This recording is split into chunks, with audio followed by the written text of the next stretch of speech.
At the beginning of the story, we see a girl lying in the middle of the road, ready to end her life. A short while later, a car approaches on that road. When the girl sees the car coming toward her, fearing a terrible death, she changes her mind and steps aside, moving off the road. The driver does not stop to help her either. He pretends as if he saw nothing and drives straight past. The girl's name is Lisa. Lisa's life is not going well at all. Today is her daughter's birthday, but her daughter is no longer in this world. Then we see that the driver of the car, who had earlier ignored Lisa, realizes his mistake. He reverses the car and comes back to Lisa. The man in the car is named Adam. He asks Lisa, "Are you okay?" Lisa replies, "Yes, I'm fine. Nothing happened to me." Then Adam tells her that this secluded place is far from the city, and if she wants, he can give her a lift to the city. Lisa immediately agrees and gets into the car. While they are on the way, Adam asks her, "What were you doing alone out here in this deserted place?" Lisa told Adam, "Today is my daughter's birthday, so I'm missing her a lot. But unfortunately, she is no longer in this world.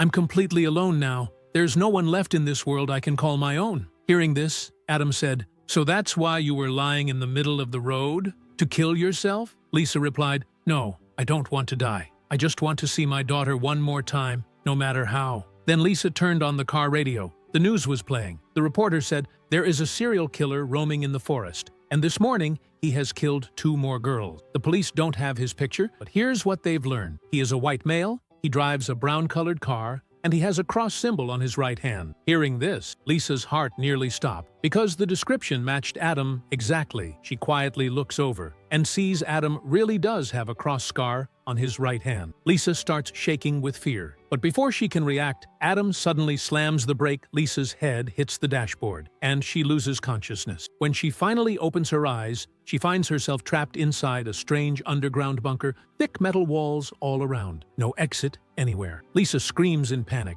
"Is anyone there? Please, help me!" But no one responds. Suddenly, the watch tied to Lisa's wrist started beeping, and she saw a countdown begin from 11 minutes. Lisa immediately understood, "I have only 11 minutes, or I'll be trapped here forever." And then began her race between life and death. She crawled toward the light using her hands and knees, but right then, the steel door in front of her began to close. Slowly, Lisa panicked and rushed forward, but by the time she reached it, the door had completely shut. She screamed in despair, "Is anyone there? I need to get out. Please!" Just then, she noticed a very narrow tunnel beside the door, so narrow that a human body could get stuck trying to pass through, but she had no other choice. Her heart was pounding in her throat, yet Lisa got on her knees, held her breath, and forced herself into the tunnel. In that suffocating darkness, she crawled slowly, inch by inch, until she finally slipped out to the other side. Now she found herself in a place where a platform split into 2 paths. One path led upward, the other led downward. Not knowing what else to do, she chose the one that went up.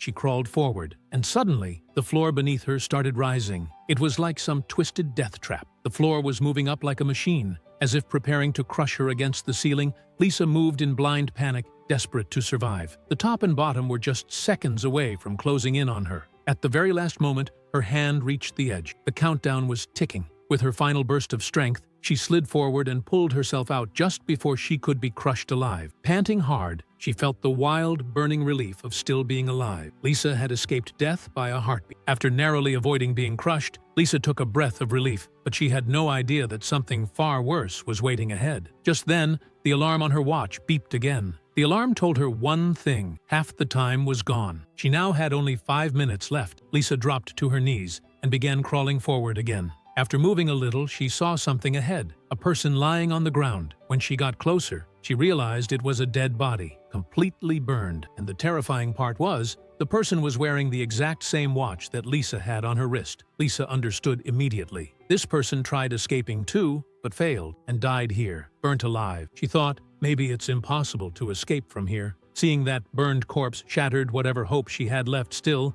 gathering what courage remained, she pushed the body aside and kept going. She looked at her watch. Only 2 minutes left now. She crawled, dragged herself, rushed ahead as fast as she could. Then, suddenly, heavy iron bars dropped in front of her, sealing the path. And from inside the wall, heated pipes emerged, turning the space scorching hot. Lisa understood instantly. She was about to become a burnt corpse, just like the last person. Panic overwhelmed her. Not knowing what to do, she looked around frantically. and just then, a corner of the wall behind her shifted open. Lisa quickly backed up and squeezed herself inside the small space. The next moment, a glass door slid shut, trapping her inside. Her watch hit 0. Instantly, the heating pipes blasted fire like a waterfall of flames. The entire tunnel filled with raging fire, but the section Lisa was in was a safe zone, so she survived. After a while, the fire stopped. The pipes retracted into the wall. The door opened. Lisa wanted to stay there, but the section forcibly pushed her out, merging back into the tunnel. As soon as she was out,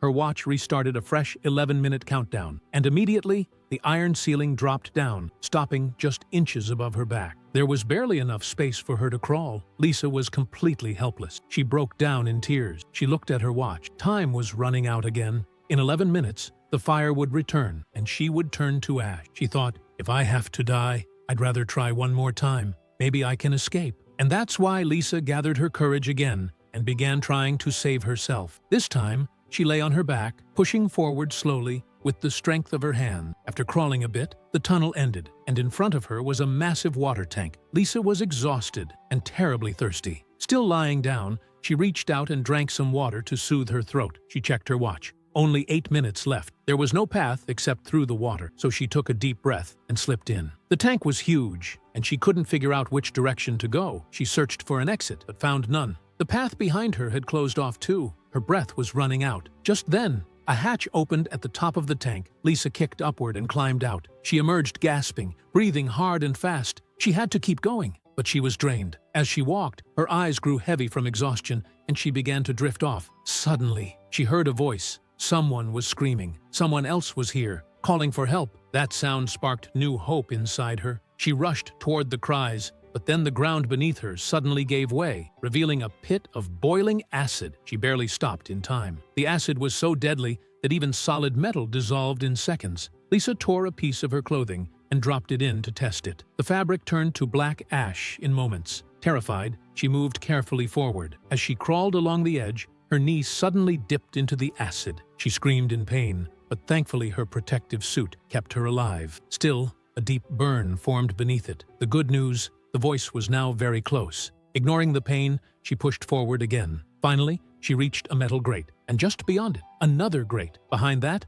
a man was standing. He was wearing a suit just like hers. He had the same countdown watch. Lisa called out, "Hey, listen to me. We're both trapped in here. If we help each other, we can get out of here," Lisa said. But the man's mental state had already deteriorated long ago. One moment he would curse at her, and the next he would apologize. He kept saying, "They'll be back very soon, and they'll kill us." Then he laughed like a madman. Suddenly, Lisa noticed a 60-second countdown had started on the watch strapped to his wrist. From inside the wall, the heating pipes ignited again, and another safety chamber opened. But it appeared between Lisa and the man, with barely enough space for one person. Now, only one of them could survive, either the madman or Lisa. The iron grate in front of them suddenly shifted. Both of them ran toward the chamber. They reached it almost at the same time, and a life-or-death struggle began. Sometimes Lisa pushed the man. Sometimes he tried to pull her out of the chamber. In the final moment, just before the timer ran out, Lisa kicked the madman out of the chamber. The man grabbed her foot, trying to pull himself back, and at that very instant, the 60 seconds were up. The glass door of the chamber closed, cutting off the man's hand. He screamed in pain. Then Lisa's eyes fell on his hand, and she saw the cross tattoo. She immediately realized this man was none other than the serial killer Adam, the same one who had knocked her out in the car. Everything became clear.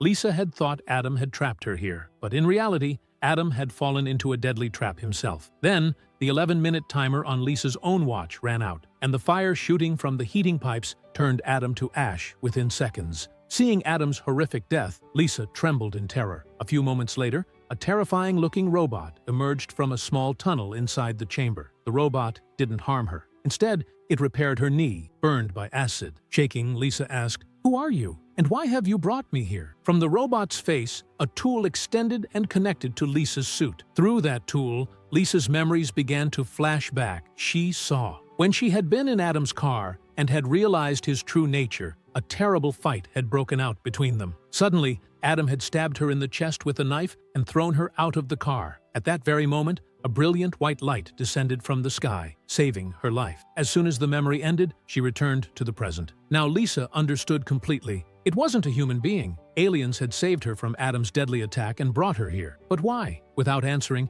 the robot left. Lisa realized they didn't want to kill her. They only wanted her to survive this deadly game. If she succeeded, she would live. Lisa then stepped out of the chamber again. Adam's severed hand still lay on the floor. Suddenly, she noticed under the timer on the severed hand, some strange symbols were engraved. At that moment, a spinning metal blade began moving toward her. Lisa recoiled in terror, barely avoiding the strike, and climbed through a hole above into the upper tunnel. Then she heard someone walking above. The footsteps stopped. A hatch opened, and out came a terrifying creature. It looked human, but its behavior was like an animal. Its entire body was burnt and distorted, and its eyes were like white stones. Lisa looked at the severed hand and realized it was Adam. After death, he had transformed into a monster. Now Adam wanted to kill her. He couldn't see. His eyes were burned out, but he could hear everything. Lisa moved quietly, inching forward, but suddenly, when her foot touched the floor, a faint sound echoed, and Adam realized her position. He rushed behind her, ready to strike. Before he could reach her, Lisa slipped into a narrow tunnel that Adam couldn't pass through. After the tunnel, Lisa reached a place where two paths diverged. She wasn't sure which way to go. After a moment of thought, she guessed and took the tunnel to the left. At the end of the tunnel was a room surrounded by glass walls. On those walls, Lisa saw memories from her birth all the way to the moment she gave birth to her daughter. There, she saw how her own neglect had cost her daughter's life. Overcome with grief, Lisa began to cry heavily. Suddenly, she noticed Adam was coming after her again from above, but Lisa saved herself by slipping into another tunnel. At the end of this tunnel, the blue sky shimmered into view. Seeing her freedom so close rekindled courage within Lisa. But to pass through this tunnel, she had to cross a path lined with barbed wire. Now, only 60 seconds remained. At the next moment, heating pipes would emerge from the walls, filling the area with fire. Ignoring the ticking clock, Lisa began moving through the barbed wire. The wires tore into her body, cutting deep across her back. She was in extreme pain, blood pouring from her wound. But without thinking about her own condition, Lisa slowly continued toward the sky. At that moment, a chamber opened within the tunnel, and Adam immediately hid inside. In just a few moments, the flood of fire would come. Soaked in her own blood, Lisa struggled to move forward, but the excessive bleeding made it almost impossible. Her vision was starting to blur when the 60 seconds ended, and immediately fire began to pour down. Before the flames could reach her, a door opened right beneath her, and she fell into a chamber, losing consciousness. After a while, when Lisa opened her eyes, she realized she had returned to the very place where her journey had begun. All the progress she had made, all her effort, it had been for nothing. Seeing this, Lisa completely broke down. Just then, a robot appeared again to tend to her wounds. Lisa told it to stop treating her injuries. She didn't want to go through this ordeal again. She said she just wanted to die. The robot complied, and from its face emerged a syringe, moving toward Lisa's body. Meanwhile, Lisa remembered the mark on Adam's hand. She realized that these marks might indicate the path to escape. So, using her own blood, she recreated the marks from Adam's hand onto the wall. After studying them carefully for a moment, she realized they formed an arrow, pointing the way out. The first arrow curved to the left, indicating that among the first two tunnels, she should take the left one. The second arrow curved to the right, meaning that after passing the first tunnel, she should take the right one. Lisa thought that surely there must be a similar mark under her watch, guiding the direction to escape. With this realization, Lisa instructed the robot to heal her wound. Once the injuries were treated and bandaged, she re-entered the internals with renewed hope. Having passed these tunnels before, she navigated them more easily this time. She reached the acid-filled pit, where she ignited her watch in the acid and detached it from her wrist. On her wrist, Lisa saw the same type of symbol as on Adam's hand, with only slight differences. Holding the burning watch in her hand, she continued forward and reached the place where, the first time, she had chosen the lift-equipped tunnel among the two tunnels. According to the symbol, however, the correct tunnel this time was the one on the right. She quickly entered the right tunnel, where she encountered two more tunnels ahead. Among them, the correct path was the one with the lift. In this way, Lisa used the marks on her wrist to select the correct path each time and kept moving forward. Suddenly, Adam appeared in front of her again. Using her wits, Lisa devised a plan to mislead him. She threw her watch into one tunnel and hid herself in the other. Adam followed the sound of the watch and entered the other tunnel. After Adam left, Lisa examined the symbols on her wrist and realized that the tunnel she had sent Adam into was actually the correct one. Seeing this, Lisa became extremely frustrated. She had no other choice left. Slowly, she entered the tunnel where Adam had been. This tunnel was strange and felt almost like the stomach of a large creature, moving slowly as she proceeded. A short distance in, she saw her watch lying ahead. Adam was there too. Adam could not see, so Lisa quietly picked up the watch. Just then, the alarm on the watch began to sound, showing 60 seconds remaining. Hearing the alarm, Madam realized Lisa was there. Madam attempted to chase her again. Lisa retraced the path she had come from to evade him. During this time,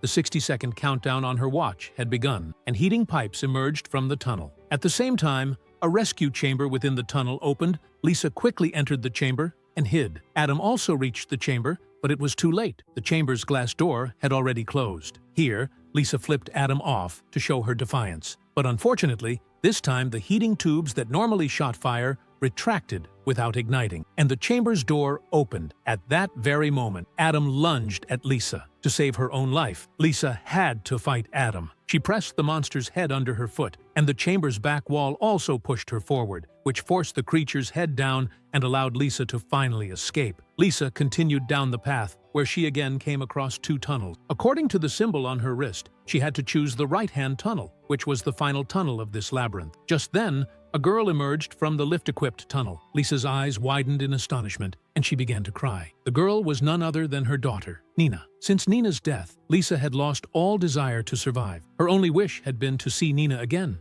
and today, that wish had finally come true. Nina told her mother, "Don't leave me alone again." Lisa replied, "No, darling, I will always be with you." Nina said, "Then follow me through the lift-equipped tunnel." Crying, Nina added, "I don't want to lose you again. But the truth is, you've already died, and my destination lies in another tunnel." After saying this, Lisa continued forward. Nina called to her from behind, but Lisa steeled her heart and emerged from that tunnel. Outside, she gasped and wept. Without wasting another moment, Lisa entered the right-hand tunnel, where the end opened up to the sky. Overjoyed, she hurried forward, but then 3 iron blades appeared in her path, swinging relentlessly up and down. Passing them meant risking severe injury. Lisa had to get out at any cost. She noticed that the first blade came down once every 4 seconds. She timed her move carefully and passed behind it before the 4 seconds were up. She reached the second blade next. It descended every 3 seconds. Bravely, she managed to get past this one too, but the final blade came down every 2 seconds,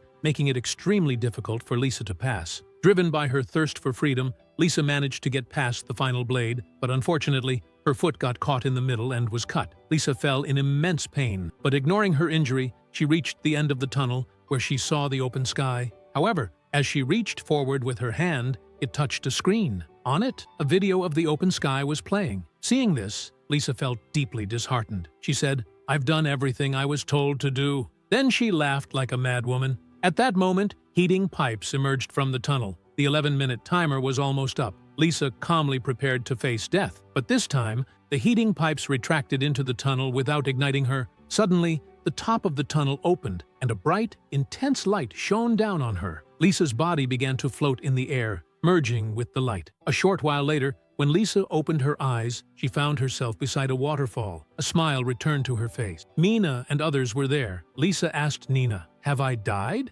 Nina replied, "Your body has died many times, not just once." Lisa asked again, "So what am I supposed to do here now?" Nina said, "Here, you just need to live. Nothing else is required." It becomes clear that the place Lisa had arrived at is not Earth, but somewhere different, and thus the story ends.